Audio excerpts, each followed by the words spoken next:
What game is this? No game. Andor, episode 12, the finale. We're finally here. That's how finales are meant to be done. Truly, truly, truly epic. One of the best finales to a series I have ever witnessed. So many emotions, so many things to talk about.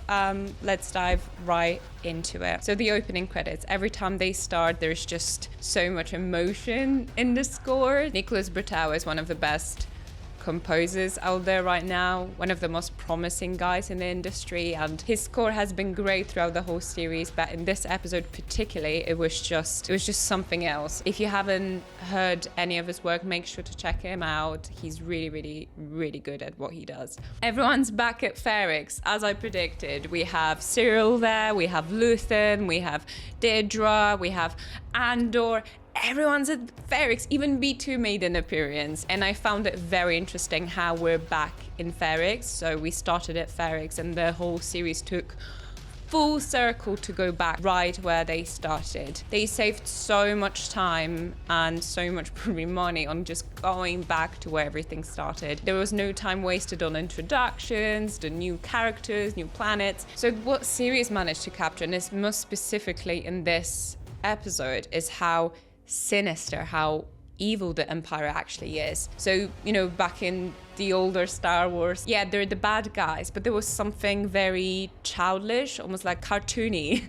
I don't even know if that's a word, like, correct me if I'm wrong. Cartoony about the stormtroopers and the officers. They were evil, but not that evil. Whereas this episode really managed to capture the terror of the Empire. Core of the officer who was undercover. I was just thinking, like, he looks so obvious. Like, he could have at least tried to blend in slightly, but you know, the hat and the way he carries himself, like, he wasn't doing a good job at, you know, being undercover. The episode starts with this immense tension at Ferrix. It's like, it's so palpable, you can really feel it. Like, everyone's preparing for Marva's funeral, and of course everyone knows that Andor's probably gonna make an appearance. The stakes are very high, and I really enjoyed feeling that tension, this sort of build up towards Marva's funeral. So we get to hear Nemik's manifesto once again, about freedom and the rebellion and what it actually is, and that's when I realized what they're doing in this episode. They cut very deep into your emotions and they just keep twisting the knife. Like,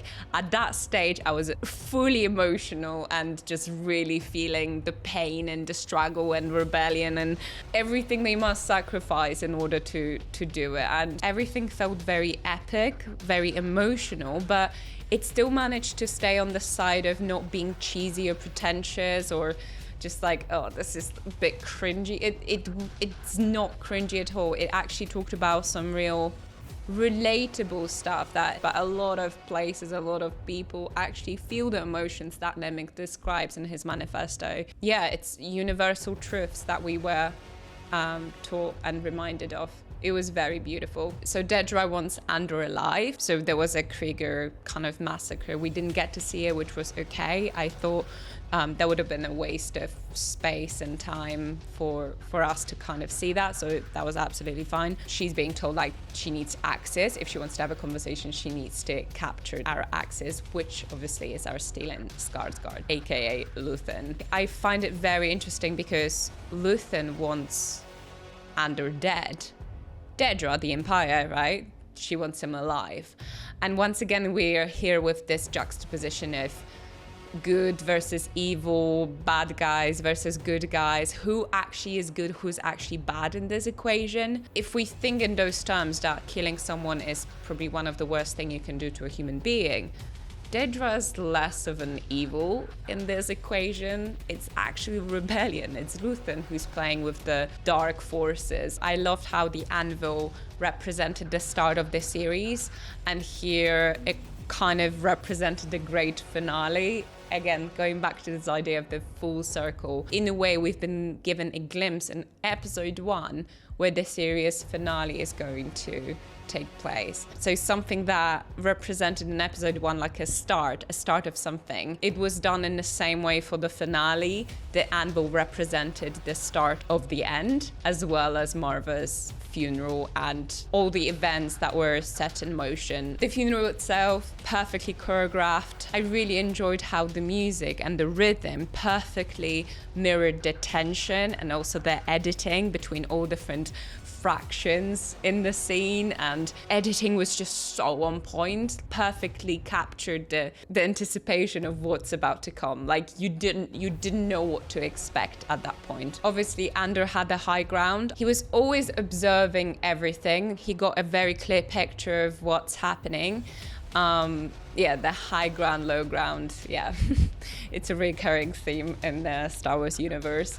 I have the high ground! If you think about it, all those people were foreigners to Ferrix, so it was quite funny how they tried to capture Andor on his home planet, somewhere where he was brought up at, surrounded by his friends and family, and it wasn't well fought through by the Empire or Luthen. Like, everyone tried to capture him, but of course he's going to have the high ground because he knows the place. So he was just up there observing everything and everyone, and everything was just revealing in front of him. Like, everyone's cards were kind of so almost given to him.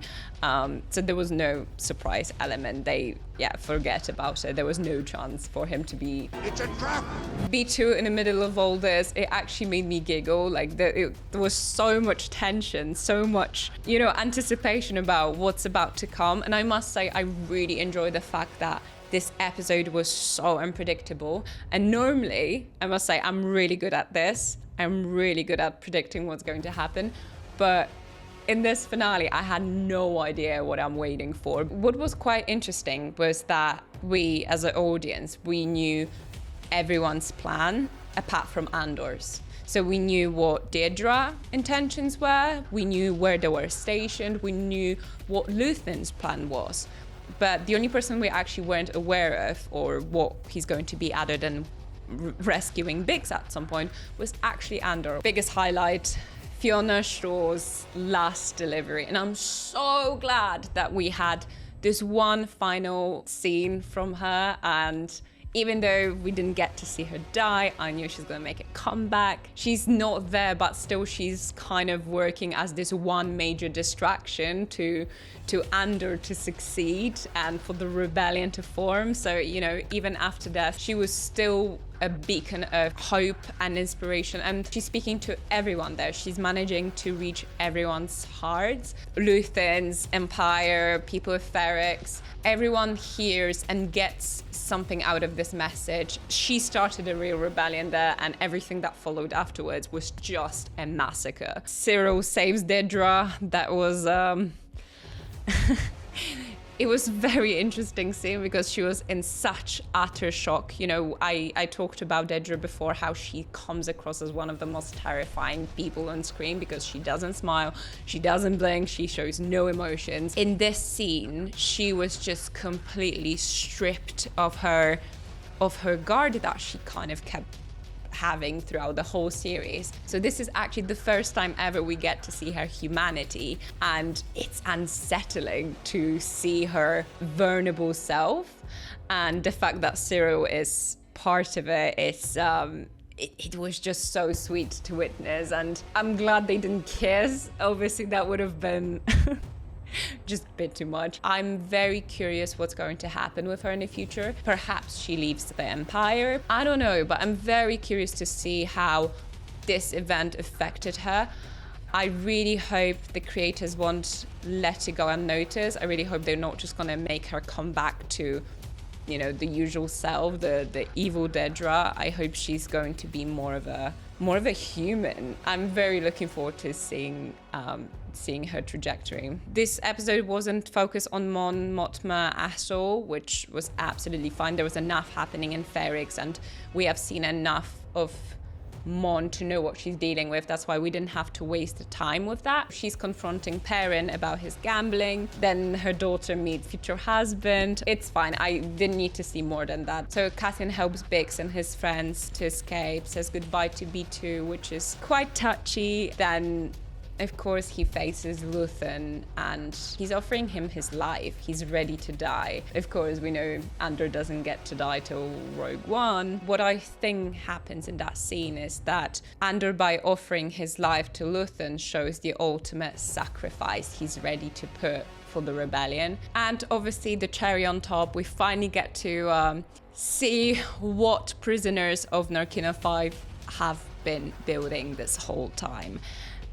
This epic shot of the Death Star, it was something else. So wow, I am really happy I stayed throughout the end credits. So make sure to wait till the end credits, because there is actually a little bonus sequence for you to watch, and it's so good. Needless to say, I am massively anticipating the season 2.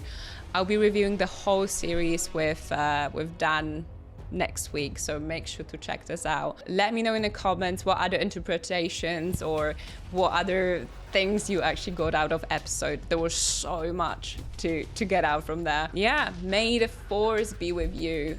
Thank you, Andor. Thank you, guys. Thanks for watching, and bye.